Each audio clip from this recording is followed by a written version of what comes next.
पाकिस्तान की ओडी और टी20 की जो स्क्वाड का है वो ऐलान हो गया है। काफ़ी सरप्राइज चेंजेस हैं। कुछ प्लेयर्स को सिलेक्ट किया है जो समझ से बाहर है, कुछ को ड्रॉप किया है वो भी समझ से बाहर है। तो उस बारे में थोड़ा सा बात करते हैं। सबसे पहले स्टार्ट करते हैं टी20 के साथ, क्योंकि टी20 सीरीज शुरू होने लगी है। तो सबसे पहले टी20 सीरीज की बात करते हैं। सलमान अली आगा एज यूजुअल आपको पता है वो कैप्टन है। अब्दुल समद को इंक्लूड किया है। मुझे नहीं समझ कि अब्दुल समद को क्यों सिलेक्ट किया है। I know he is a explosive player, but अभी भी वो कच्चा है। मतलब मुझे नहीं लगता कि वो इंटरनेशनल के लिए अभी रेडी है। अभी उसको एक्सपीरियंस चाहिए थोड़ा सा, आई गेस 1-2 सीज़न पीएसएल के खेलें। हम उनको ट्राई कर चुके हैं पहले, ये मेरा ओपिनियन है। मुझे लगता है कि उसको 1-2 सीज़न खेलने चाहिए ताकि वो पक्का हो, तो फिर शायद उसका इंक्लूजन बनता है। बाकी अबरार अहमद इंक्लूड हैं जो पिछले भी स्क्वाड में थे एशिया कप के। फ़हीम अशरफ हैं एज यूजुअल, वो भी स्क्वाड में है। हसन नवाज, मोहम्मद नवाज, वसीम जूनियर। अब वसीम जूनियर के हवाले से मैं बात करूंगा, यार प्लीज़ अगर आप उसको स्क्वाड में रख रहे हो, give him a chance, at least उसको चांस दो, खिलाओ।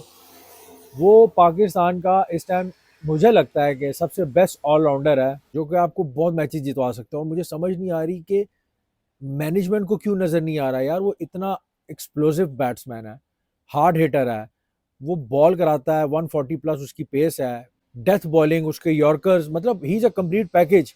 मुझे नहीं समझ आ रही कि वो बंदा किस बेस पे बाहर है। ठीक है, आप फ़हीम अशरफ को खिला रहे हैं यार, फ़हीम अशरफ को हम 8 साल से खिला रहे हैं। Faheem Ashraf on and off team में आते जाते रहे हैं। इतने चांस वसीम जूनियर को मिले, वसीम जूनियर आपको बहुत से मैच जितवा सकता था। तो वसीम जूनियर को प्लीज़ मेरे हिसाब से ना चांस देना चाहिए। He is a great potential. बाकी सलमान मिर्ज़ा, साहिबजादा फरहान और साइम अयूब, ये भी एशिया कप में थे, ये भी इंक्लूड हुए हैं। सरप्राइज इंक्लूजन जो हुई हैं मैं उनके बारे में बात करूंगा। सबसे पहले स्टार्ट करूंगा बाबर आजम के बारे में। बाबर आजम टी20 स्क्वाड में कम बैक किया उन्होंने। सोशल मीडिया पे रूमर्स चल रहे थे कि बाबर आजम को सिलेक्ट किया जाएगा, बाबर आजम को नहीं किया जाएगा। हमने एशिया कप में भी देखा था, काफ़ी प्रेशर डाला था कि बाबर आजम को सिलेक्ट किया जाए। तो बातें ये भी सुनने को मिल रही हैं, जो कोच है हमारे माइक हसन, वो चाहते थे कि वो एशिया कप में भी होते, और अभी भी चाह रहे थे कि वो टी20 के स्क्वाड में हो, और इवन कप्तान चाह रहे थे। बट सुनने में ये आया है कि जो मैनेजमेंट थी, जो आपको पता है जी, आकिब जावेद साहब हैं, वो इस हक में नहीं थे कि बाबर आजम को सिलेक्ट किया जाए। और आपको पता है उसकी बाबर आजम के साथ वैसे ही नहीं बनती। एनीवेज, सो बाबर आजम को सिलेक्ट किया गया। अब पॉइंट ये है कि अगर उनको सिलेक्ट किया गया तो किस बेस पे सिलेक्ट किया गया। मतलब अगर आपने उनको एशिया कप में नहीं सिलेक्ट किया और अभी सिलेक्ट किया, तो इस बीच में ऐसा क्या हुआ है कि आपने उसको सिलेक्ट कर लिया। क्योंकि रेड बॉल की भी उनकी कोई अच्छी फॉर्म नहीं चल रही। बट अगर क्राइटेरिया यही था कि चले वो टच में है, रेड बॉल भी अच्छी खेल रहे हैं, तो आप उसको टी20 खिला सकते थे। समझ से बाहर है कि वो किस बेस पे सिलेक्ट हुए हैं। ये एटलीस्ट जवाब देना चाहिए उनका। फिर उनको ये लगा जी एशिया कप में हमने परफॉर्म नहीं किया तो शायद इसको बनता है, और अगर अब आ भी गए तो किस पोजीशन पे खेलेंगे। क्योंकि अगर देखें ना, साहिबजादा फरहान है, साइम अयूब है, ये तो ओपनर है, फिर ये वन डाउन खेलेंगे, शायद ये सीन है। तो कुछ अभी पता नहीं है, कुछ क्लियर नहीं है। ये तो जब टी20 मैच होगा तब पता चलेगा कि बाबर आजम ओपन करते हैं, बाबर आजम वन डाउन आते हैं, साहिबजादा फरहान के साथ आते हैं। अगर साहिबजादा फरहान के साथ आते हैं तो मुझे लगता है कि ये दोनों एक ही टाइप के बैट्समैन है। ओपनर थोड़ा सा हार्ड हिटर होना चाहिए साइम अयूब की तरह। तो देखते हैं, ये तो जब मैच होगा तब पता चलेगा। लेकिन मैं काफी सरप्राइज हूँ बाबर आजम की इंक्लूजन में। सेकंड जो सरप्राइज सिलेक्शन थी वो थी नसीम शाह। नसीम शाह को हमने पिछले 1-1.5 साल से देखा है, वो बंदा बिल्कुल फिट नहीं है। आप लिटरली उसके इमेजेस देखें, आप उसकी फिटनेस लेवल देखें, साफ नज़र आ रहा है that he is not fit. आप अगर 3 साल पहले की बात करें तो वो बहुत फिट था। ऑब्वियसली बात है, जब आप फिट नहीं होते तो आपका रिदम नहीं होता और आप उस तरह परफॉर्म भी नहीं करते। हालिया सीपीएल में उन्होंने परफॉर्मेंस अच्छी दी है, पर बात वही है कि डोमेस्टिक लीग्स में और इंटरनेशनल में परफॉर्म करना डिफरेंट होता है। बट मुझे लगता है कि उनको सिलेक्ट करना अभी काफ़ी जल्द था। थर्ड जो सरप्राइज सिलेक्शन हुई है जिसमें मैं बहुत हैरान हुआ, उस्मान खान। उस्मान खान को सिलेक्ट किया गया है दोबारा से। मतलब उस्मान खान को पहले भी चांस दिए गए थे, आपको पता है लास्ट ईयर भी उनको चांस दिया गया। वो बेचारा यूए क्रिकेट छोड़ के आ गया जो कि उसको नहीं करना चाहिए था, बेवकूफ़ी थी। वहाँ रहता तो बेहतर होता, क्योंकि आपको पता है पाकिस्तान क्रिकेट टीम का कोई भरोसा नहीं है। आज आपको खिलाया है, कल आपको भूल जाएं। समझ नहीं आती, उस्मान खान को सिलेक्ट किया गया है तो जाहिर सी बात है अब वो किधर खेलेगा। ओपनर तो खेल नहीं सकता क्योंकि हमारे पास ऑलरेडी ऊपर इतने लोग हैं। अगर खेलेंगे भी तो मेरे हिसाब से वो फिर चौथे और पांचवें पोजीशन पे खेलेंगे। उस्मान खान को उन्होंने सेलेक्ट किया है या फिर शायद ट्राई करने के लिए चेक किया है, क्योंकि आपको पता है टी20 वर्ल्ड कप है 6 महीने में। तो अब पाकिस्तान ट्राइयाँ मार रहा है। मुझे लगता है अब तक पाकिस्तान का जो कॉम्बिनेशन है वो बन जाना चाहिए, एटलीस्ट जो हमारे 15 लड़के हैं कि किसने जाना है, क्लियर हो जाना चाहिए और उनको ही खिलाना चाहिए, क्योंकि आगे ज़्यादा मैचेस नहीं है। सिलेक्शन जो की है उन्होंने उस्मान तारिक आपको याद होगा PSL में क्वेटा ग्लैडिएटर से खेलते थे, अजीब सा उनका एक्शन है, थोड़ा सा रुक के बॉल कराते हैं और काफ़ी उन्होंने अच्छी परफॉर्मेंस दी है CPL में। तो मुझे लगता है शायद उनको इसी बेस पे सेलेक्ट किया गया, क्योंकि और कोई वजह नज़र नहीं आती। तो देखते हैं इंटरनेशनल में वो कैसा परफॉर्म करते हैं। अब बात करते हैं जिनको ड्रॉप किया गया। फ़खर जमान को ड्रॉप कर दिया गया। आप फ़खर जमान के बगैर T20 में कैसे मतलब जाएंगे वर्ल्ड कप में, मुझे समझ नहीं आती। ठीक है उनकी एशिया कप में परफॉर्मेंस इतनी अच्छी नहीं थी, बट फ़खर जमान का टीम में होना मस्ट है। मुझे लगता है कि Fakhar Zaman as a match winner, at least जो हमारी टीम है वो चल गया तो वो पूरा मैच बदल देता है। फ़खर जमान को ड्रॉप करना समझ से बाहर है। आपने उनको वनडे में रख लिया और T20 से ड्रॉप कर दिया, मतलब क्या, बिल्कुल कोई स्टूपिड सिलेक्शन है। समझ से बाहर है कि आप क्या सोच रहे हैं और क्या कर रहे हैं। तो ये जो T20 की सिलेक्शन हुई है, आई होप कि मैनेजमेंट और कोच ये सब क्लियर हो कि अब हमें किन 15 लड़कों को लेके जाना है, क्योंकि अब ट्राइयों का टाइम खत्म हो गया। आई पर्सनली फील ये लास्ट सीरीज है जिसमें आपको ट्राई मार लेनी चाहिए, वरना अब तक आपका कॉम्बिनेशन बन जाना चाहिए। आप अभी तक कंफ्यूज हैं, ये ओपनिंग कौन करेगा, वन डाउन कौन आएगा, पोजीशंस तक नहीं कंफर्म। अब आप एकदम बाबर आजम को इंक्लूड कर रहे हैं, दैट्स रियली सरप्राइजिंग। आपने मोहम्मद हारिस को ड्रॉप कर दिया।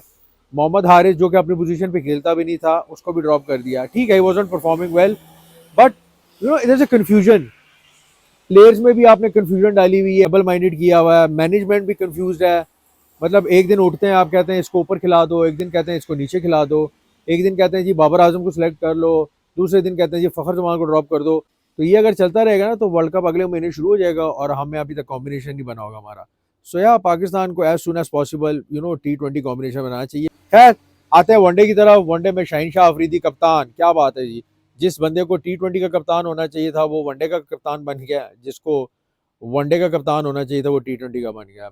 तो वनडे में जो सिलेक्शन हुई है उसमें भी सरप्राइजेस आ।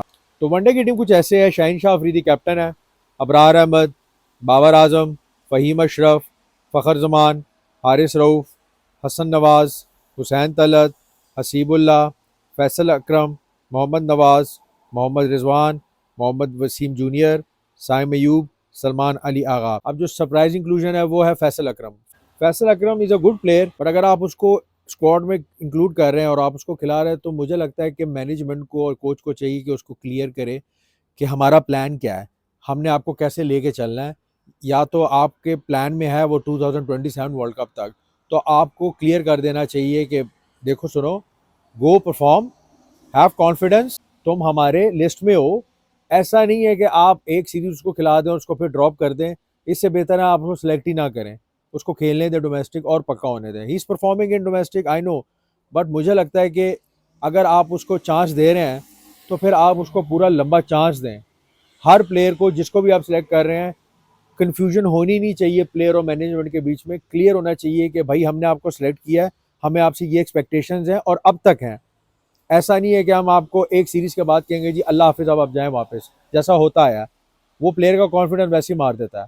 दूसरी इंक्लूजन है हसीबुल्लाह। हसीबुल्लाह पहले भी खेल चुका है, पाकिस्तान से आगे T20 खेला है एंड उसको फिर ड्रॉप कर दिया गया था। सेम चीज़ उसी के साथ भी होनी चाहिए। ये नए प्लेयर है, ये हमारा फ्यूचर है, तो आपको उनको ये चीज़ क्लियर करनी चाहिए कि भाई और हम तुम्हें इस वर्ल्ड कप तक लेके जाना चाहते हैं और तुम इस टीम के साथ हो। बाकी अगर मैं ओडीआई की टीम देखूँ तो like quite balanced.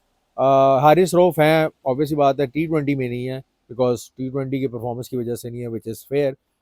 Fakhar Zaman one day में, जैसे मैंने आपको बताया, एंड फ़खर जमान का वनडे में होना और T20 में ना होना समझ नहीं आती, पता नहीं कैसी सिलेक्शन कर रहे हैं। और हुसैन तलत ओडीआई में क्या कर रहा है मुझे समझ नहीं आ रही। T20 की परफॉर्मेंस पे आपने उसको T20 से ड्रॉप कर दिया है और आपने उसको ओडीआई में सेलेक्ट कर लिया है। मतलब कितना को लाडला है ये बंदा, कि मतलब इसको केटर करने के लिए आपने कहा कि जी इसने T20 में परफॉर्म नहीं किया तो चलो इसको वनडे खिला देते हैं। पता नहीं पाकिस्तान फिर रेलू कट्टों के साथ जा रहा है कि हमें वो बंदे मिले जो बैटिंग भी कर सके बॉलिंग भी कर सके। ऑलराउंडर तगड़ा होना चाहिए एक आध, दैट्स इट। बट अगर आप सोच रहे हैं कि जी ये बैटिंग में भी मुझे थोड़ा कर देगा, बॉलिंग में भी कर देगा, रेलू कट्टा आपने खिलाना है, मुझे Hussain Talat honestly I don't feel like he should be in ODI team. समझ से बाहर है क्या कर रहा है वो बंदा। वो माइक हसन का इतना फेवरेट है कि उस बंदे ने उसको T20 से निकाल के ओडीआई में एडजस्ट कर लिया। सुफियान मुकीम स्क्वाड में होना चाहिए, बड़ा स्पिनर आपका सुफियान मुकीम है। आप स्पिन पिचों की बात कर रहे थे कि हम स्पिन ट्रैक्स बनाएंगे, टेस्ट में तो आपको मार पड़ गई है। आई डोंट थिंक सो कि अब ये ओडी और T20 में बनाएंगे, फ्लैट ट्रैक्स ही बनाएंगे, ठीक है। तो फिर भी पाकिस्तान में अगर आप खेल रहे हैं, होम पे खेल रहे हैं, आप स्पिनर नहीं खिला रहे यार, इतना बड़ा स्पिनर है आपका। सुफियान मुकीन की इकॉनमी देखें, स्ट्राइक रेट देखें, एवरेज देखें, मतलब ज्यादती है उस बच्चे के साथ। वो T20 में भी डिजर्व करता है, वो ओडीआई में भी डिजर्व करता है। पर देखते हैं पाकिस्तान कैसा परफॉर्म करता है T20 में और ओडीआई में। That was my review on squad. Keep following us, we will come up with more updates. अल्लाह हाफिज।